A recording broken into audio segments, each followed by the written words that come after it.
എന്താണ് ഒരു ideal moisturiser? അതേസമയം നല്ല ഡ്രൈ സ്കിൻ ആയിട്ടുള്ളവർക്ക് ഐഡിയലി നമ്മൾ മോയ്സ്ചറൈസർ ഉപയോഗിക്കേണ്ട സമയം ക്രാക്ക് ഫീറ്റ്, ഫിഷർ ഫീറ്റ് അങ്ങനെയുള്ളവർ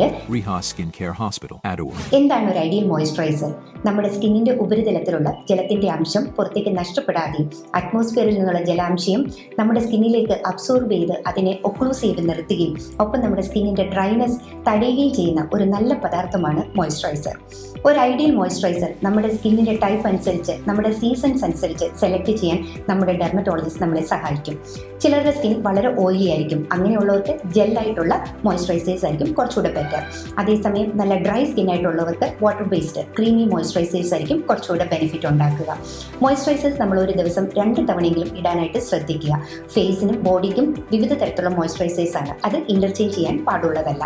ക്രാക്ക് ഫീറ്റ്, ഫിഷർ ഫീറ്റ് അങ്ങനെയുള്ളവർ രാത്രിയിൽ കിടക്കുന്നതിന് മുമ്പ് കാല് ലൂക്ക് വാം വാട്ടറിൽ ഒരു 5 to 10 മിനിറ്റ്സ് സോക്ക് ചെയ്തതിന് ശേഷം മോയ്സ്ചറൈസർ ഇട്ടാൽ കുറച്ചുകൂടെ ഉചിതമായിരിക്കും. മോയ്സ്ചറൈസേഴ്സ് നമുക്ക് സീസൺ അനുസരിച്ച് മാറിക്കൊണ്ടിരിക്കും. വിന്റർ സീസണിലും സമ്മർ സീസണിലും വ്യത്യസ്തമായ മോയ്സ്ചറൈസേഴ്സ് ആണ് നമ്മൾ ഉപയോഗിക്കേണ്ടത്. ഐഡിയലി നമ്മൾ മോയ്സ്ചറൈസർ ഉപയോഗിക്കേണ്ട സമയം കുളി കഴിഞ്ഞിട്ട് വിത്തിൻ 3 to 4 മിനിറ്റ്സിനുള്ളിലാണ്. അത് നമ്മുടെ എൻറ്റയർ ബോഡി അപ്ലൈ ചെയ്യാനായിട്ട് ശ്രദ്ധിക്കുക. ഒരുപാട് എക്സോട്ടിക് ഇൻഗ്രീഡിയൻസ്, ഒത്തിരി എക്സ്പെൻസീവ് ആയിട്ടുള്ള കണ്ടൻസ് അങ്ങനെയുള്ള മോയ്സ്ചറൈസറാണ് ഏറ്റവും ബെറ്റർ എന്നുള്ളത് നമ്മുടെ തെറ്റായ ധാരണയാണ്.